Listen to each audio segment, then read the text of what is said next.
Hello, hello, hello. It's the PROG review. No one cares. No one cares. And we are today flapping our chops about Jethro Tull's RokFlote.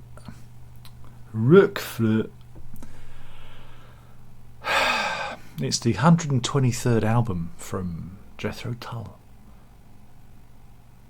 But it's basically Ian Anderson, but he goes by the name of Jethro Tull now because he sells more. I imagine he sells more records as Jethro Tull than Ian Anderson. This follows on from the Zealot Gene from last year. Do you remember? We've had a run of these. If you're lucky, you might get another one. There might be another one along in a minute. And what we have here is a sub-genre of the progressive rock oeuvre. Yes, it's Norse prog. So, get your Viking helmet on and grab a hammer, because all that stuff is to be expected in RokFlote. RokFlote. The umlauts are very important. I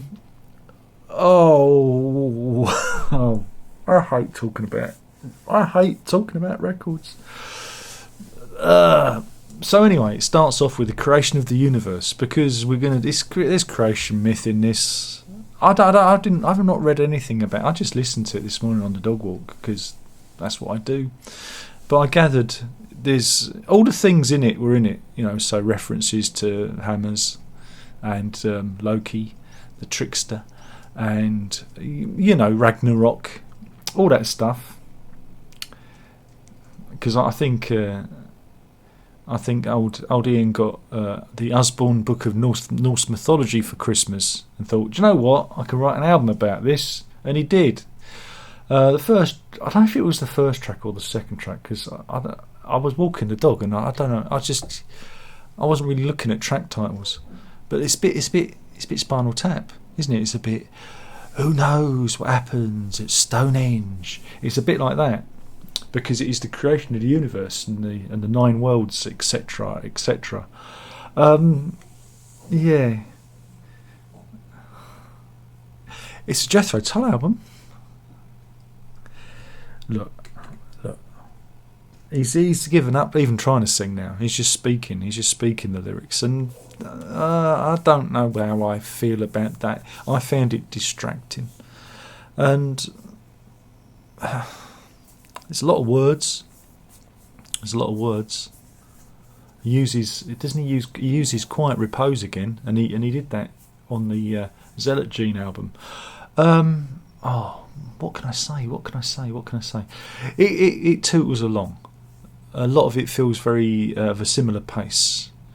I found it a bit exhausting because it was very pacey as an album. And it's very energetic, if you like that kind of thing. It's very, there was, I don't know, I found it a bit pacey. But the bits I did like were the slower instrumental bits with the flute. I thought those bits were very nice and very pleasant. But the rest of it, the production. Again, we have moved on from the world of studio production, and this really does sound like it was produced on a laptop. A lot of albums are like this now. This isn't. I'm not doing this just to slag this off, because I find this the same with a lot of record production, even Peter Gabriel's stuff that he's putting out. And I don't know if it's because it's being kind of mixed specifically for streaming in mind. But everything feels a bit boxy. Everything feels a bit, a bit too clean and a bit too, I know we had that phase in the 80s with CD about very clean production, but now everything seems just a little bit too safe and a little bit too, like I say, in the box. That's just my ears, right? That's just my ears. Your ears may have different mileage, because hearing's subjective and we all hear things differently. The guitar on this, the tones of the guitar, I found again very cardboard like, very very boxy, very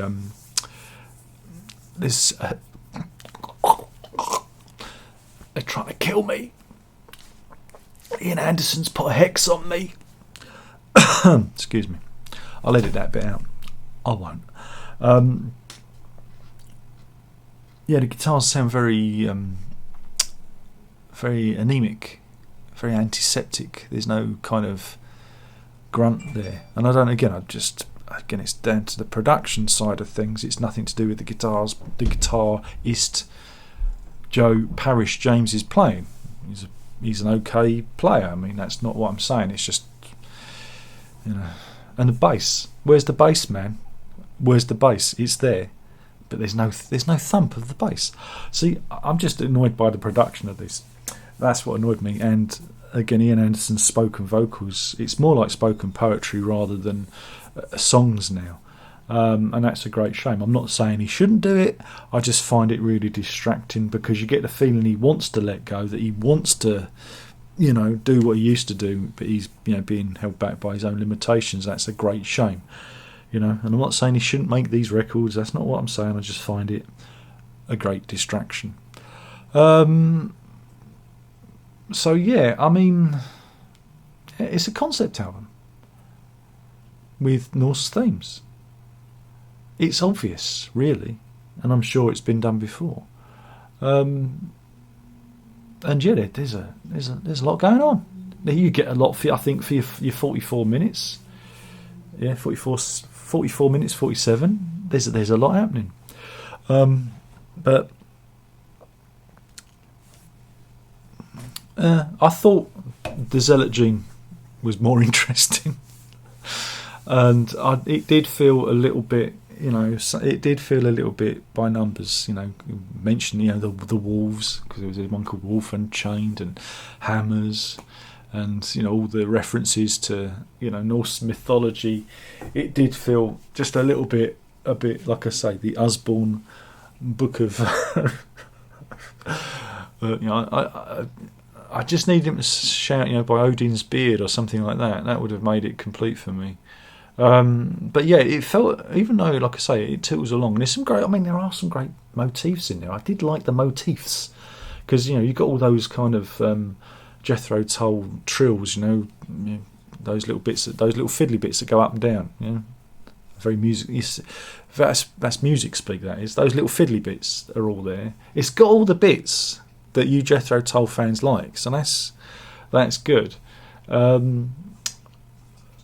But it didn't interest me as much as the previous album did. That one I thought, had a bit more. It was a bit more interesting. Again, flute is at the fore again. The same with the Zealot Gene. Again, that, of course, it would be because that's Anderson's prime instrument.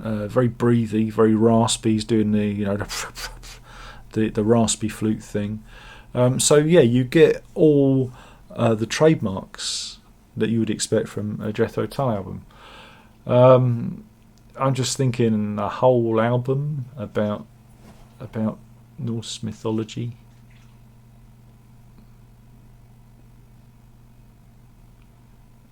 Led Zeppelin did it with one song, didn't they? Didn't they do it with one song? And it was a belter. I don't know if you need 44 minutes for it.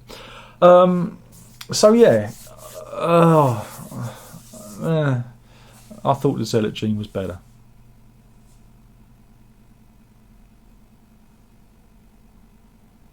And it's a shame that they can't, recreate Ian Anderson's vocals via AI and make him sing properly. That's a shame. But he can still play. I think, again, I'm going out there, but wouldn't it be fun if they did an instrumental album? He's done instrumental work in the past, but wouldn't it be fun if they did a solely instrumental Jethro Tull album? Wouldn't that be fun? And you can still put the lyrics in, and you can still say there are lyrics to the songs, and that, the punters at home can sing along. just put them in the gatefold sleeve. So yeah, it's everything you could possibly want from a Jethro Tull album. There's a heavy concept there. You got the flute, you got the thundering guitars, you got the little complicated fiddly bits. Why wouldn't you like it? That's it. It succeeds as a Jethro Tull album, but I don't think it's as interesting as the Zealot Gene. I think there was a lot more interesting things going on. Okay, and I think the good bits are the more quite reflective bits, you know, than the rock bits. The rock bits didn't quite cut it for me. But then I am not a Jethro Tull fan. You are, and you've come here to be upset by me. There you go. So I'm not going to upset you. I'm going to be pleasant. I'm going to be pleasant about it. See, because I'm a good boy. I'm a good boy. I'm a reformed character. I'm a reformed character. But I guess it's good for the fans that they are, you know, bringing out more albums, because isn't this like the shortest gap between albums since like the 80s? You know, so because you've had a year. God blimey, if you're lucky, you might get another one along. There might be another one along in a minute. What do you think of that? So no, that's my review of Jethro Tull's 23rd album, RokFlote. RokFlote. Because that's how you say it. That's how you say it. What did you think of it? I dare you to leave your comment in the comment box below, God damn it. And yeah. And that's it. Thank you for watching. There's only one more thing left to say, and that is, PROG on.